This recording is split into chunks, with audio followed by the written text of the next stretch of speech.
I am riding the 2021 RT, taking it out for a test ride, and I just wanted to get a feel for what is the difference between riding the Spyder versus the Ryker.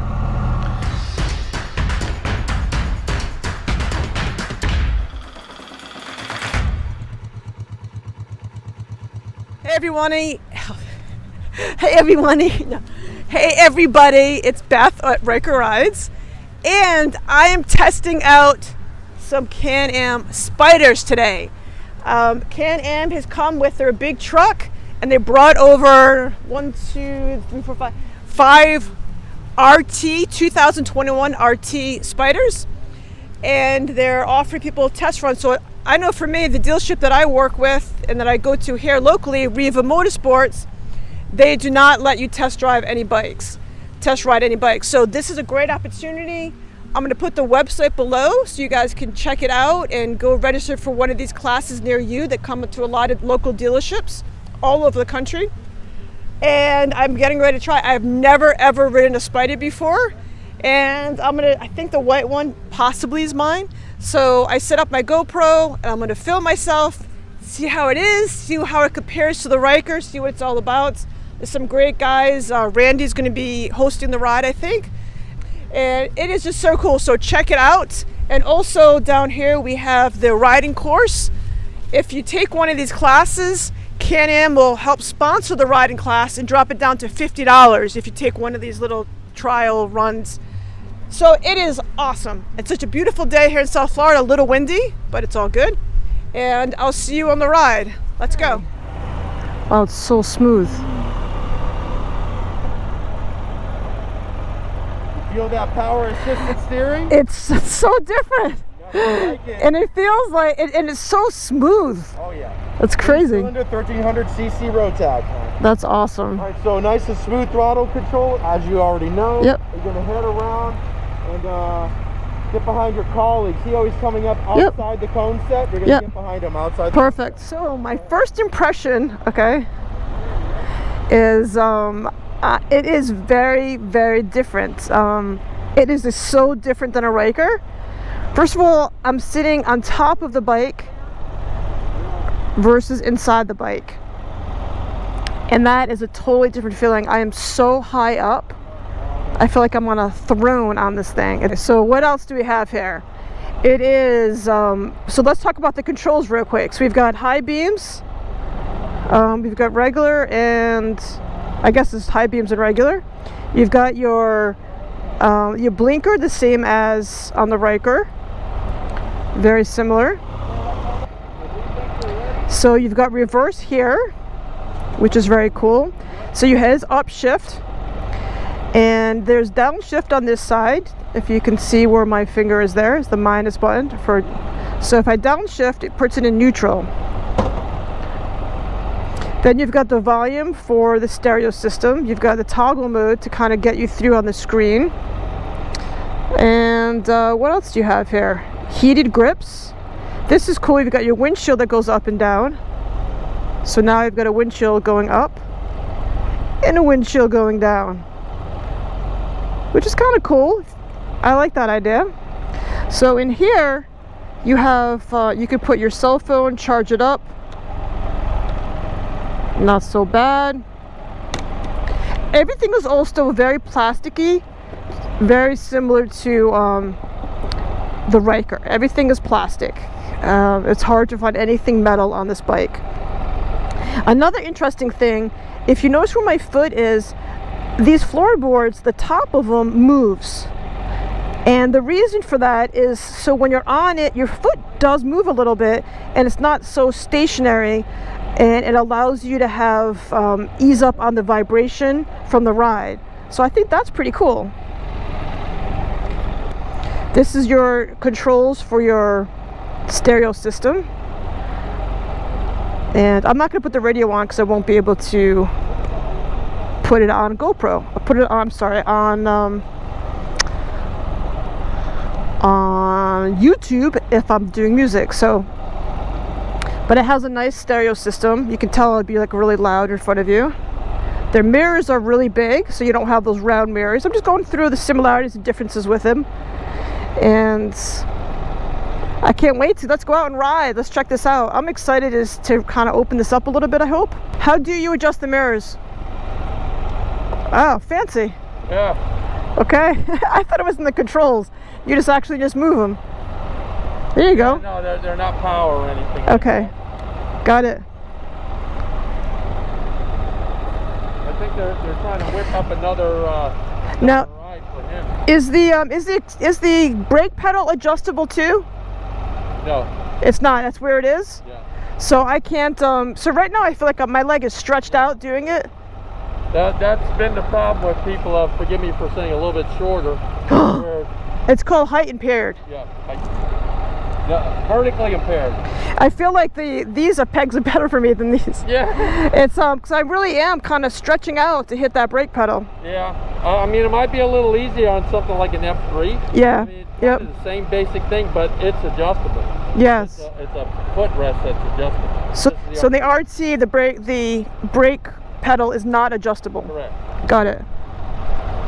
Now, on the earlier, like on a 2020, the seat is actually like 2 inches further forward, so it'll bring you a little further forward. On the older models. Yeah, because I find myself sitting trying to sit up like this, but then I don't get the benefit of the backrest. Or all you got to do is put something behind you. Yeah, like this. Yeah. Yeah. Put something behind you and you can do it. But yeah, that's it. For the 2021, they actually moved the seat back 2 inches for the rider and 1 inch for the passenger. But left the brake pedal alone. Yeah, that's interesting. I turned the heated grips on, and it is hot. I tried it on without my gloves, and wow, is that a nice feature to have, is heated grips. Not so much in Florida, but I can see a couple times a year I would use them, but I could see the attraction to the heated grips for sure. So this bike, the RT, is definitely too big for me. I would never get this bike, only because it's just not, it doesn't fit somebody. To me, I'm 5'3", and when I'm sitting back, okay, so the seat has this really cool backrest, which, as you know, the backrest is essential for me when I'm riding. So if I'm sitting all the way back on my backrest, my foot barely touches the brake. If you can see, I have my leg all the way stretched out, and it barely hits the brake. So it's just it's like I'm like barely touching the floorboards. Whereas my Ryker, I feel, I am kind of made for the Ryker. The Ryker's made for me. So if you're shorter than, say, 5'5", make sure you sit on this bike and make sure you take it for a test ride, because you want to make sure that you can hit that brake pedal. It really needs an extender. I wonder if anyone makes that, an extender for the brake pedal. That's just my 2 cents. All right, we're ready to go. All right, let's take this bad boy on the open road.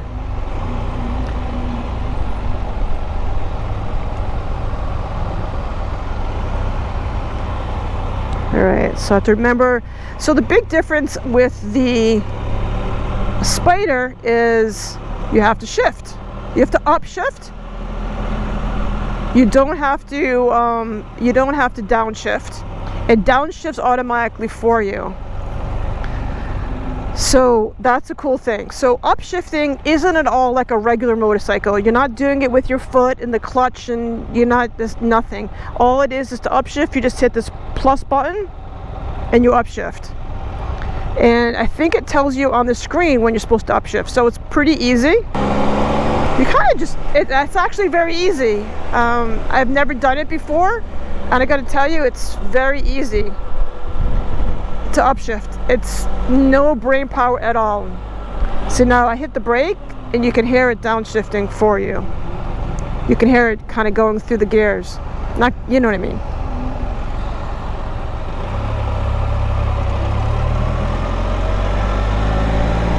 All right. I like the shifting. It's cool. All right, so I'm gonna go over a speed bump now, and I'm not gonna skid up. I'm gonna ride through it and see how it goes. That's awesome. That's cool. It's got a great suspension. I keep forgetting to upshift, and you can hear the engine kind of going. Wee, wee.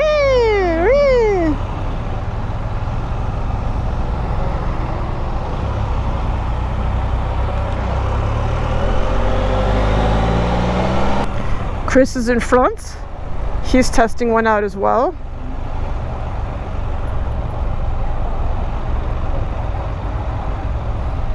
Yeah, they're cool bikes, that's for sure.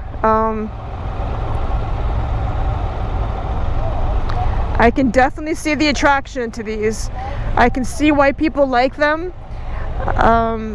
I still like my Ryker better. I like kind of sitting in it. I'm not saying I would never get a Spyder, because never's a long time. I thought shifting would be a little more annoying than it is, but it's not. It's actually very easy. So now at least I can say, when people ask me my opinion on the difference between a Ryker and a Spyder, I can definitely say which one I like better. I mean, in terms of, well, not so much that I like better, but I can honestly talk about and evaluate the pluses and minuses. And I can definitely see why someone who rides with 2 passengers all the time, why they would want the Spyder versus the Ryker. That's a huge plus to me. I don't ride with anyone. I prefer to be a solo rider, but if I had someone on the back, it would definitely be this. I think a Spyder is the way to go. It's definitely more comfortable. The seat is more comfortable. Like I said, the heated hand grips are more comfortable. Having power steering is so nice.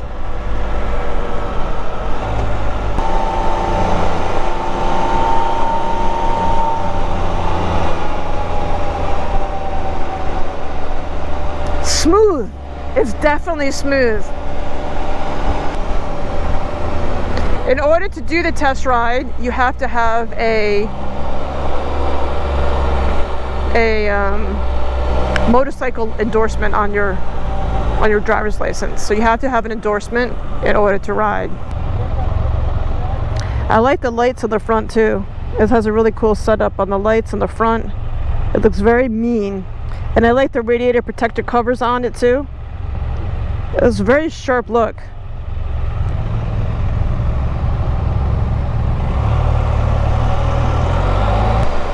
So I find myself, because I'm short, I find myself sitting up further so I can reach the brake pedal more, which in turn is hurting my lower back because I'm not getting that lumbar support that I'm used to.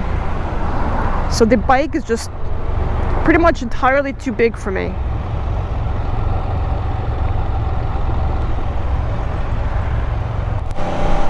I think for me, the big difference with this bike, this is a bike I would want to take if I was traveling cross country. It's got the storage, it's got everything. The bike is just made for long-term rides. I could ride on this bike for days.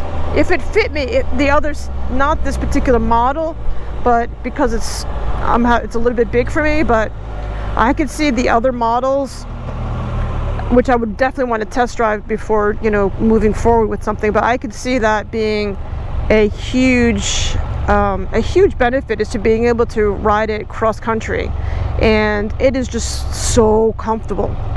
I can't stress that enough. It's like you're sitting in a car, but without a roof. I don't know how else to explain it.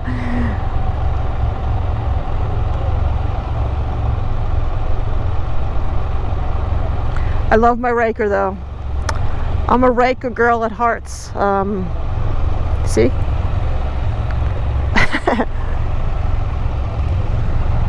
All right, let's go.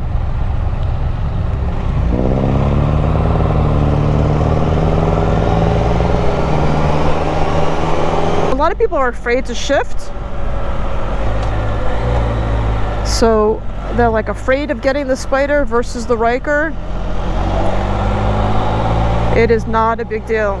It is so easy. You'll be comfortable with it in 2 seconds of riding it. It's that easy.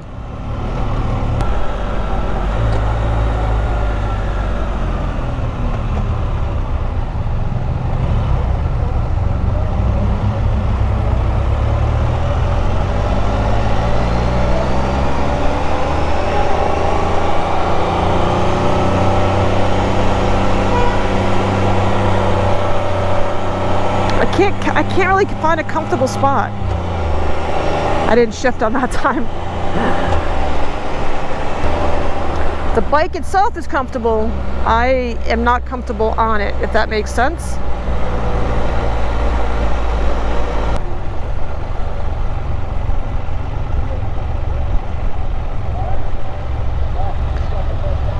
Chris, what do you think? I am so uncomfortable on it. When you first took off, did you get the upshift? Yeah, of course. Oh. I forget, then I get to, but I'm like so uncomfortable. I'm too short for this. I need like handlebars that come right here.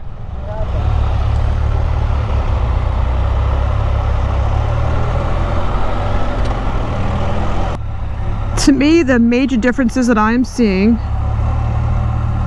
is it's a heavier bike for sure. There's no question about it. It's a much heavier bike. I will put the differences in, I'll put the differences between the weights down below.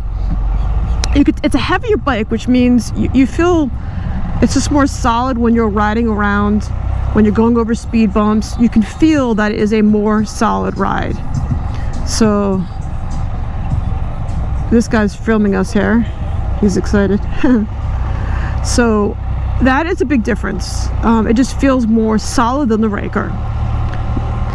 And also the power steering that you have on this is incredible.